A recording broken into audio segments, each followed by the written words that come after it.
All right, Anthony on Air podcast back for another episode, and we're talking about two huge revelations in the Jeffrey Epstein cases, which is pretty astounding. Plus, Rudy Giuliani claimed on Fox News Sunday morning that the election will be overturned. I have overturned J Sabs and Frankie C for my beautiful and lovely wife, Cuddles. Hi, Cuddles. How are you?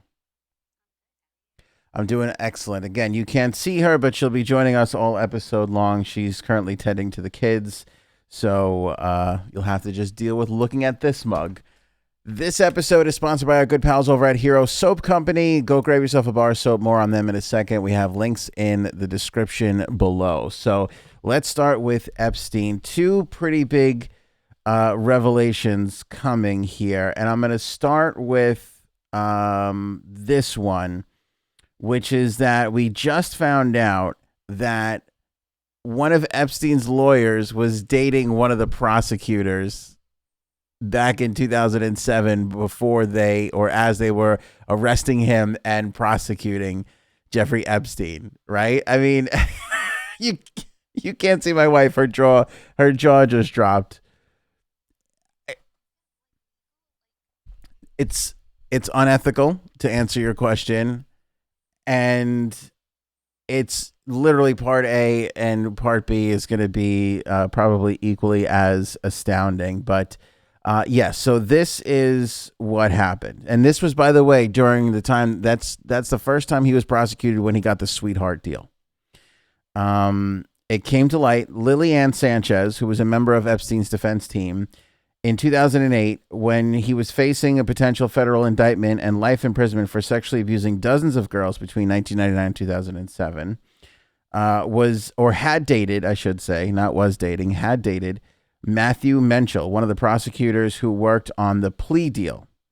The romance came to light this week after the Justice Department Office of Professional Responsibility issued a report slamming the Florida prosecutors for poor judgment in this deal. Sanchez and Menchel dated in 2003 when they were both employed at the Southern District of Florida's U.S. Attorney Office. They later broke up, but never disclosed the relationship while they were both working on the Epstein deal. So you might say, what's the big deal? They dated 5 years ago, 5 years before this happened, and they broke up. What's the big deal?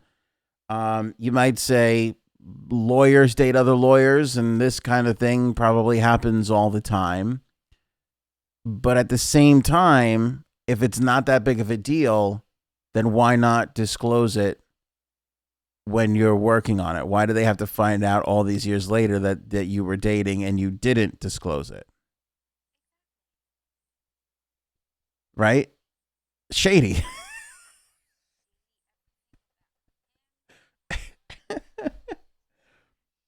If we cared about production value at all, we'd have a shady meter in the top right-hand corner that rang every time you issued a shady. Yes, that would be nice. But we don't care about production value on this show, as you can tell by our logo. Anyway, the report says Menchel had left the office before the Epstein case was resolved. Menchel told the Justice Department investigators during the probe that his relationship with Sanchez had no impact on the handling of this case. So Menchel left before they finished, but still he was there negotiating a plea deal, the sweetheart, the plea deal that today people are shaking their heads at, wondering how the hell or why he even got this in the first place. More on that in a second.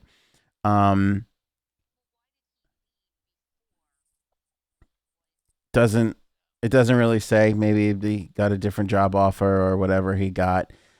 Republican Senator Ben Sasse from Nebraska said in a statement, quote, letting a well-connected billionaire get away with child rape and international sex trafficking isn't poor judgment. It is a disgusting failure. Americans ought to be enraged. Epstein should be rotting behind bars today, but the Justice Department failed Epstein's victims at every turn.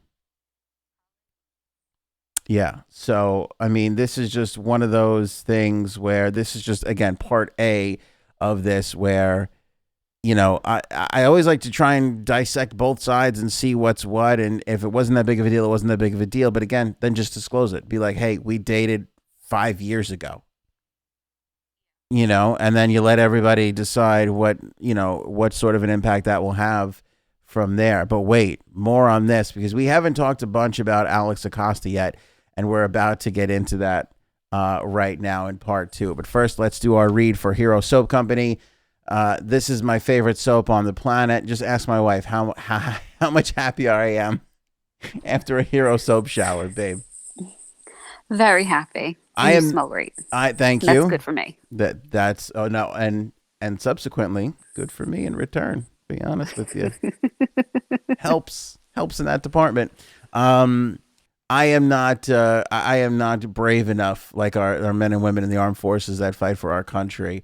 But after I take a shower in this bad boy, I do feel a smidge more braver. I really do feel a smidge more braver. But I take comfort in the fact of knowing that when I buy a bar of this soap, they send a bar over to the troops, and part of the proceeds from their sales go to build homes for veterans when they return from service, so that they don't have that unbearable burden on their back. So on top of the fact that it's an amazing product, they are an even more amazing company. Veteran owned, made right here in the USA, no parabens, so there's no shady stuff in there, shady meter. And it's just flat out just a great bar of soap. You feel clean. The peppermint and cool makes you actually tingle when you use that one, which is kind of nice. Yeah, a little tingle action. And it smells unbelievable. Cuddles can attest to that, right, Cuddles? Yes. Yeah. Yes. Our whole we have an ensuite bathroom, so our whole entire bedroom smelled like a spa. It was very, very relaxing. That's nice. So grab a bar, try it out. Everybody on the show who has loved it, and people are starting to sign up now for their subscriptions, which is basically, they'll send a bar or two of soap to your house every single month, however much you want, delivered every month. They'll set it up with them. And if you do that right now, you get 20% off when you use the promo code Anthony. So definitely use that promo code Anthony. But it only works if you click the link in the description or the banner on the homepage of AnthonyOnAir.com. So thank you so much to Hero Soap Company for their support. And thank you to you if you grab a bar. We do appreciate it. Yeah. So part 2 of this, the FBI was ready to arrest Epstein in 2007 while he was judging a beauty pageant down in the U.S. Virgin Islands, but missed out on the chance to nab him because the federal prosecutor at the time wanted to take his time. This was Alex Acosta. A few months later, that prosecutor secretly offered Epstein the now infamous sweetheart deal that we were just talking about. That kept him in federal prison and allowed him to serve just 13 months in jail while he was leaving during the day. He just had to sleep in jail. He was leaving during the day and had unbelievable immunity after the fact for him and everybody else involved. It's insane. Again, going back to this report that came out from the Justice Department this week, Alexander Acosta, they say, exercised poor judgment, but did not engage in professional misconduct. So it kind of sounds like they're protecting him to a degree by saying he engaged in poor judgment, but not any sort of professional misconduct. By the way, the results of this Department of Justice study was released in a room with Epstein accusers, and some of them were quoted as being emotional at the time that they were reading the results of this. The missed opportunity in the Virgin Islands left the FBI supervisor special agent extremely upset. It irked Maria Villafana, who was the lead prosecutor in the Florida investigation of Epstein. She had intended to file charges by May 15, 2007, but the FBI planned on arresting Epstein immediately after, but Villafana was unable to get authorization from Acosta for an indictment. Villafana wanted Epstein to face as much as 210 months or 17 and a half years behind bars. 2 weeks after submitting the prosecution memorandum on May 14th, Villafana sent out an email that said Epstein was flying to New Jersey from the Virgin Islands. When she asked if she could file charges the next day, she was told no, because Acosta wanted to take his time making sure he is comfortable before proceeding. Now, I got more here, but Cuddles, we watched the documentary, right, Yeah. together. We saw the people, we saw the local police department and how the names of the victims were just piling up and piling up and piling up. Yeah. I mean, where was your sense of urgency? What in the actual hell makes you want to take your time when the prosecutor is like, hey, we're good to go. I'm ready to file. We're ready to send the FBI. Let's do this. Are you good? And he goes, I want to take my time. What the hell? Yeah, like when is he going to be held accountable for what he did? They're like covering for him when it's obvious Yeah. that, well, like everything that he did, Acosta. It's obvious that he's being covered for because he was covering for somebody else. So it's like, Yes. you know, we're starting to get into odd, weird, strange territory here. Villafania said she could not get her supervisors to understand the seriousness of Epstein's behavior and the fact that he was probably continuing to commit the behavior and that there was a need to move with necessary speed. 2 months later, Acosta offered Epstein the 2-year state plea. Epstein pled guilty under a non-prosecution agreement in 2008 negotiated by Acosta. Around the same time, the financier served as a key federal witness against 2 hedge fund managers from the now defunct Bear Stearns Investment Bank. Acosta was made U.S. Labor Secretary by President Trump in 2017 and resigned amid questions over the 2008 plea deal after Epstein was arrested again in July of 2019. So, yeah, again, this was one of those early tarnishes on Trump's record, which I know everybody thought that Trump was like in this mass plot to unearth all these things, and he was doing such a great job, but yet he hired the guy, literally hired the guy that gave away the house with Epstein. Yeah, that was wrong. It was a bad move. Now, I mean, I don't know. I would gather that the president probably didn't even know. Maybe he did, maybe he didn't actually, I should say. But the fact of the matter is somebody who's doing background over at the White House should have been made aware of this, and that should have come to the top of the pile, when you're considering who to put in place, in these key federal positions. So this Alex Acosta thing, again, it's like great that this is like starting to kind of come out there a little bit more about him in this new report. But why does the report stop short of saying misconduct? Is it for legal reasons? Is it that they just don't have the proof? And they're saying that he was like working with someone right, that it was just poor judgment. I mean, I don't know. You're pretty smart. like You got to be a pretty smart poor guy. judgment is like just a bad way of saying it. That it was not poor judgment. There was something else going on, and by saying poor judgment, you're just blowing it off. And what he did was so wrong, and the poor women. It makes me so mad. Yeah, because I mean, again, if you have 1-2 victims, not to say that not to discount that, but harder to prove, I would say. Yes. Harder to prove. You have hundreds, that you're looking at of these names, one after the other. There's a pattern here, and they all have the same story. All the same story. So, and how is that? It's not like he's a popular guy. Like at the time, like now he's infamous, but at that time he's one of thousands of rich people just living on that island. Like the idea that you could put together a conspiracy of people zeroing in on one person to take them down is kind of crazy. Yes. I had no idea who he was. Nobody really did. There was no way any of us should have known, I didn't know who he was until he was gone. Until he was arrested the second time around, really. I mean, that's basically when he popped on my radar, And then again, like you said, when they found him dead, that's when all hell kind of broke loose. I didn't know how to describe that. If I should say, like, killed or, committed suicide. Lots of air quotes. Yes. Oh, tons of air quotes. Again, shady Oh, behavior. it, that meter or whatever you want to buy would be all the way to the right Yeah, I know completely. in the red. Um, Giuliani on Fox News talking about that this election is going to be overturned.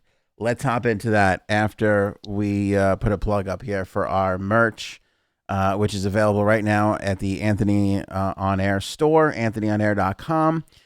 We've got this lovely Not Now look that is just perfect for moms. We have our silhouette look that happens to be designed by Frankie C himself. Favorite of Janine's and also my wife and I, as we love The Office. That's what she said. That shirt, you want that on your chest? That's what she said. Coffee, our coffee logo, our wine logo, and our beer mug logo. That all goes in tow with our microphone logo there. All available right now up at the anthonyonair.com store. I think we're getting some holiday merch ready that we should be able to release in the next week or so. So that'll be fun times. So Giuliani says that he has evidence that will be big enough to overturn the election. It's all based on the quote unquote corrupt machines that had deleted millions of votes for President Trump. But he could not share it at the time when he said this on Fox Sunday Morning News, their news program with Maria Bartiromo. I can expand on this here, but I'm getting flashbacks to when he did that interview with the guy about Hunter Biden's laptop and said they were going to release all this stuff, and then we never really saw it. Now, some things did come out, but it wasn't this massive. Yeah, not to the extent that he made you think it was. Yeah, not at all. And I don't know if it really played into the election. I don't think people cared, which is strange. And again, like I said, there is so much stuff hooked on the end of Trump's train that's so similar to this that even when Trump was throwing it, I don't think people could get behind it enough. Yeah. It just, there's so much going on with Trump's and his hotels. And again, proving any of this is hard, all around, but it all just becomes white noise after a while. Like every politician has this garbage, not to defend the guy, because there's a couple things on that laptop that they said, if there's true, he should be, talking to some prison guards. But, I don't know. It didn't seem like it had any sort of impact on the election, having been this far out on it at this point. Yeah, I don't think so either. So he goes to say in the interview, and I'm gonna just give you all the information here and tell you what exactly he was said and what he's claiming and what's been debunked.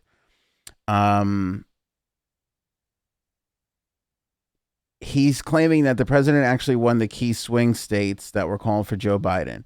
He says, and I quote, "In every one of those states, we have more than enough illegal ballots already documented to overturn the result in that state." Giuliani said, erroneously claiming that the mail-in vote was invalid because Republicans hadn't been allowed to observe the count. He told Maria Bartiromo they didn't allow Republicans in those key places to observe the mail-in vote. That makes the vote completely invalid. That is blatantly untrue. They should have been allowed to observe the counts. Yeah.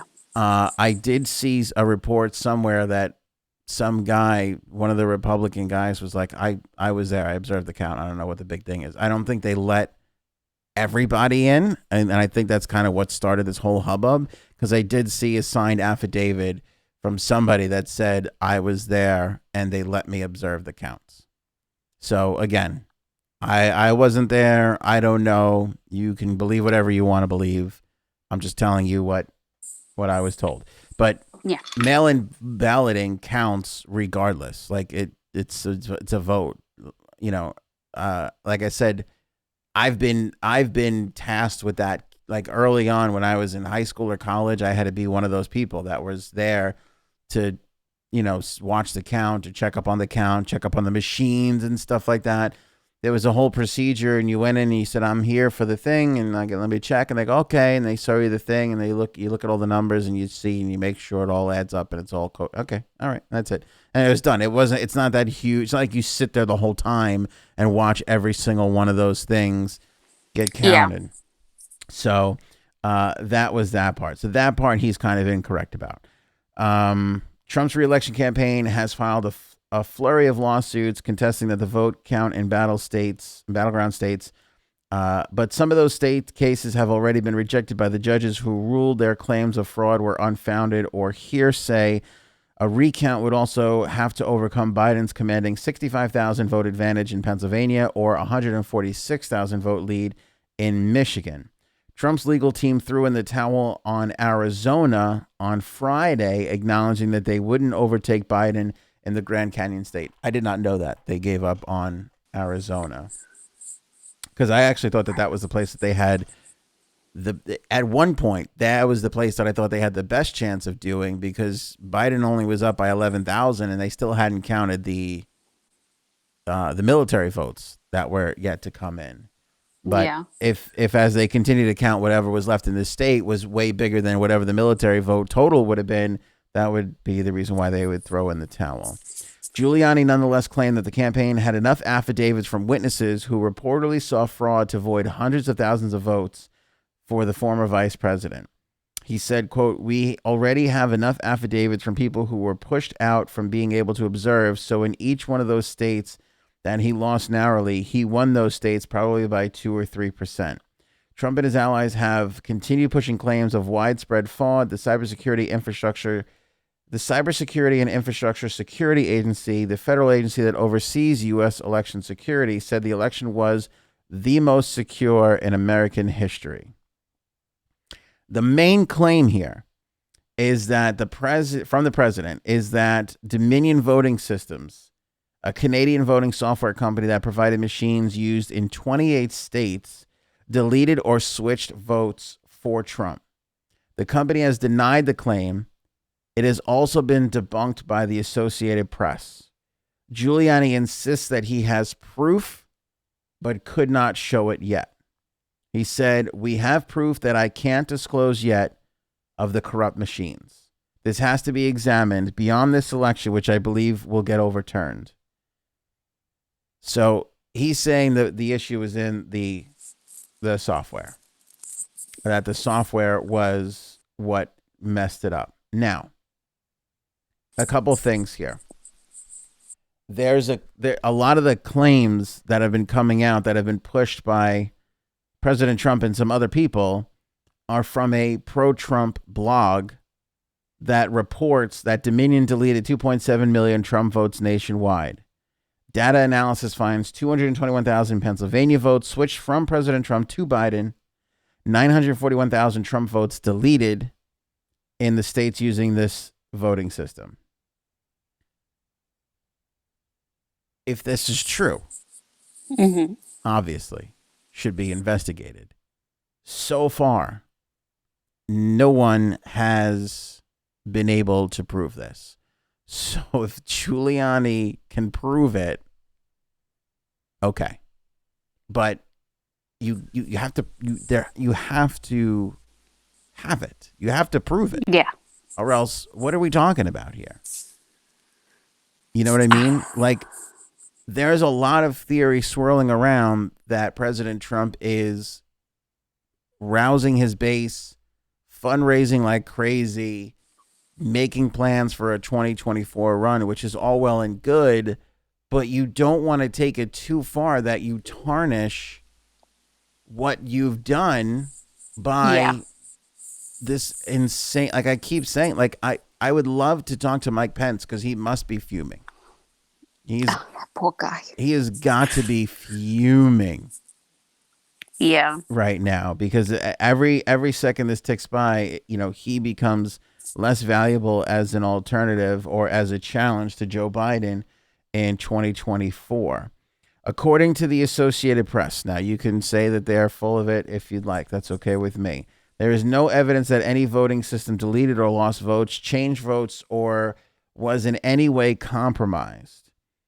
A statement to reporters from the Cybersecurity and Infrastructure Security Agency, which is that federal agency, said the November 3rd election was the most secure in history.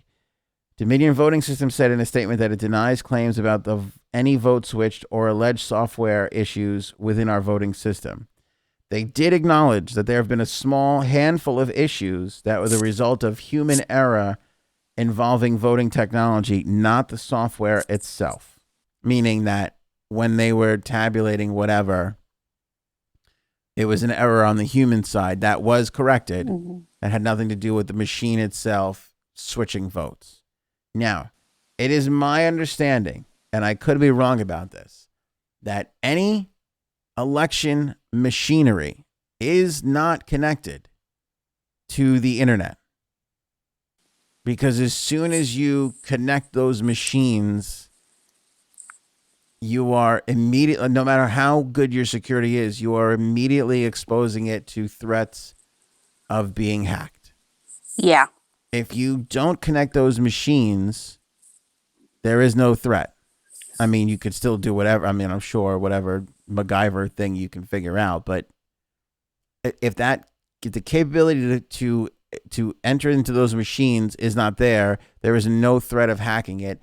You put the things in, you get a number out, and that's how it's done. And that's why the election is set up to be so shitty, as some people will say, but it's not supposed to be high tech, because high tech exposes you to a chance to get, whatever. So the point of this is, if Giuliani does have this is the largest story in the last 2020 years of this area. I mean, this is the biggest story ever if he has this. I mean, and I just want to say to people, because I know there's a lot of Trump supporters out there that still support him to this day. The odds of him legitimately having this are so tiny and so minuscule. Slim to none. I mean, really slim to none. Genuinely just slim to none. And I know that's hard for a lot of people to take, but these are the facts as of right now as we know it. And again, a lot of people are jumping on the, this train of like, well, the media is picking Biden, and the media, like, it's just, again, like I said, you have all these, somebody tweeted me the other day. He goes, the top 10 media companies are all owned by like one person, basically. That could not be farther from the truth. Couldn't be farther from the truth. You have all these media companies, the TV stations, the cable news, the blogs, the radio stations, the internet empires, all these places. Yes. Anyone, I'm telling you, anyone, you think if I found out that the election got screwed up, I would hold it back for some agenda? No way on earth. You break that story, you have written your ticket for the rest of your life. You will forever be the person that got to the biggest story ever. You can do whatever you want in the news business for the rest of your life. There is no money value that a candidate or a political party could put in your hands that would match that for any media person ever. Just none. Yeah, but you X a large amount of people believe that, like, the media is very biased now. They are. Yes, and that's the 100% thing. They lean to one side. Of course. MSNBC, CNN, all that stuff. On the left side, absolutely. Fox News just totally on the right side? Absolutely. Do they sway things? Do they take liberties? Do they have agendas? They do. They all do. All of them do, right? It doesn't matter. There's nothing. There's so many of them out there. Like again, Fox News has nothing to gain by telling you the Republican incumbent president lost the election. Their lives would be so much better if they could tell you President Trump won. So the fact that they're telling you he did not is an indication of exactly that. Now people go, well, Newsmax and OAN. Well, I have a lot of respect for up and comers, but to be honest with you, if you want me to tell you about the media landscape, those two independent news networks, they're punching up. Okay, they have nothing to gain. They have to gain ground. Fox is the most popular network out of all the ones that I just named.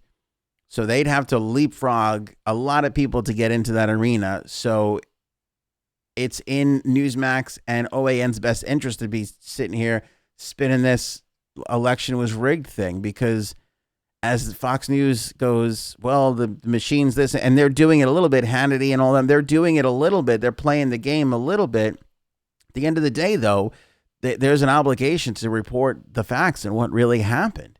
And Yeah. OAN and Newsmax don't really have to do that because there's not a lot of people really watching them. They're gaining a lot of people now, so they're going to continue to tell disenfranchised Republicans what they want to hear, because that's the only way that they're going to gain in numbers. But they're punching up. They're trying to grow.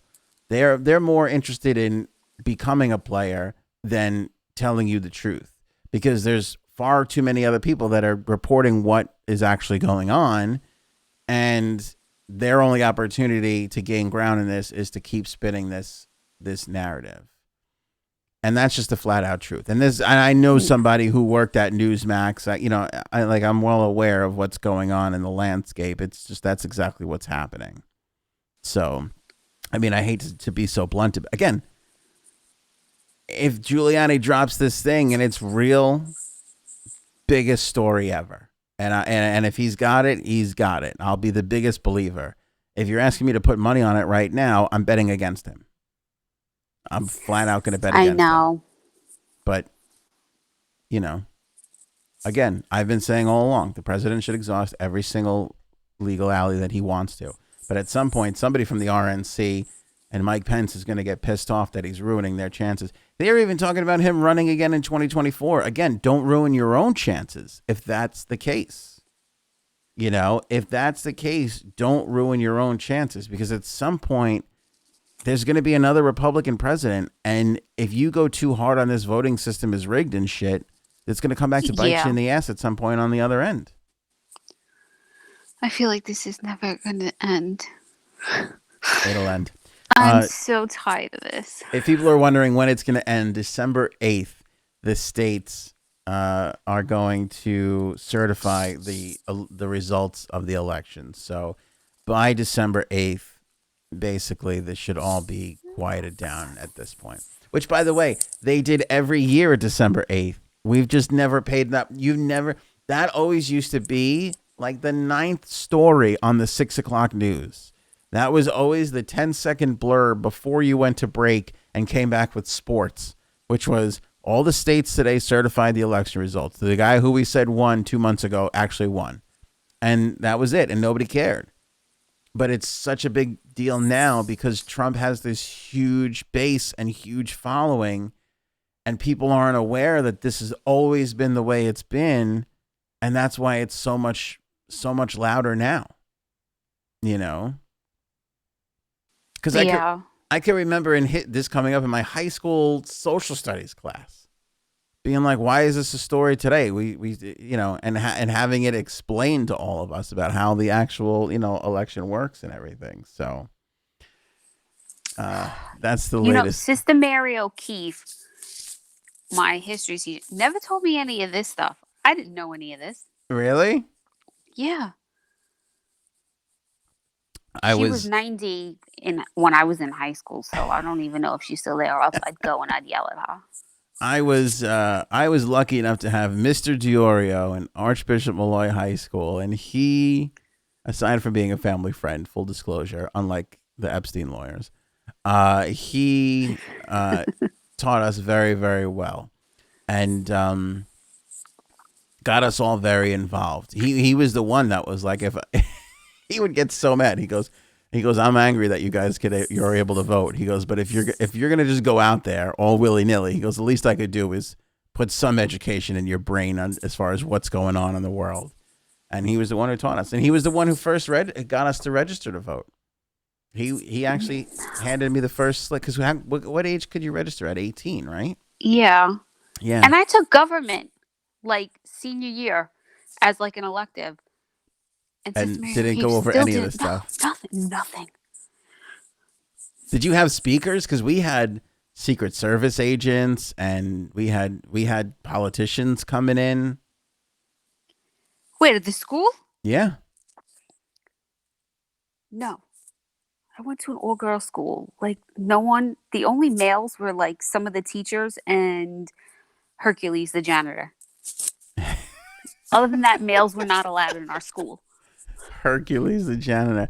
No, I remember we had a lieutenant in the local PD, which everyone was like, whatever. He was the guy who told me, if you never go over 70 on the road, you'll be fine. Don't worry. He's like, I'm leaving you alone. He goes, nobody pulls over anybody who's doing 70 miles an hour. But he says, you start to creep up over that and you're going to have an issue. And I still live by that today.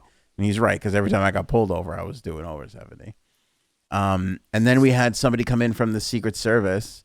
And then we had somebody come in from Homeland Security. I forget which one it was. But this is all pre 9/11. So I'm in high school pre 9/11. So we had somebody come in and he was actually monitoring the Middle East was his thing. And he couldn't tell us. Like he took us through his day, but there were some things that he couldn't tell us. And like afterwards, like after his little speech, like we'd ask questions. And there was a couple times where he'd be like, I can't answer that question. And I just remember like everybody in the class, we were like so like jazzed up. But I remember when 9/11 happened, thinking about him. I said to myself, he had to be involved in this in some way, shape, or form, because that was his area. Yeah. That was his job, was to monitor the conversation and what was going on and report back to the Pentagon. We had a woman from the March of Dimes come. Because our walkathon always like benefited like the March of Dimes. So we had her come and talk to all of us females. That's what we had. Oh boy. Well, 6 in one, half a dozen in the other, I guess. Yeah. Don't forget to check out our new second channel, which is just highlights of the podcast and also single topics. So if you're interested in one thing or another, we break it all down on the Anthony on Air Clips channel. So get subscribed up for that right now. We've been putting up videos. Tim, our new guy, has been working his rear end off, putting videos up, and everything looks really good right now. So if you love the podcast, if you enjoy the podcast, listening to it or viewing it, and sometimes you want to just get one topic or another, or just like a bite size, you don't have time to watch the whole thing, feel free, subscribe to our second channel. We would appreciate that so much. Well, that March of Dimes Day must have been riveting, though. Oh, it was. So. Any other closing thoughts there, Cuddles? No. I hope everybody had a nice start to the week, and I hope everybody has a great week. Yes. Yeah. We made a family turkey over the weekend. We started it over the weekend. We decided to turn it into a Christmas turkey by putting, like, it's basically like a photocopy sheet that most normal people probably would have just colored the thing, glued it together, and sent it home. We decided that, let's put like wrapping paper as the feathers, and let's do this and let's do that. Different wrapping paper. Each feather is a different Christmas wrapping paper. Yes. And it took 3.5 hours. There's like a lot of little slivers of paper all over the dining room. And we're not even done yet, because I am determined to put Christmas lights around it, because I got this battery-powered Christmas light thing that I haven't been able to use, and I'm finally like, this is a great chance to use it. And you might be thinking to yourself, Aunt, why are you being so psychotic? And I'll tell you why.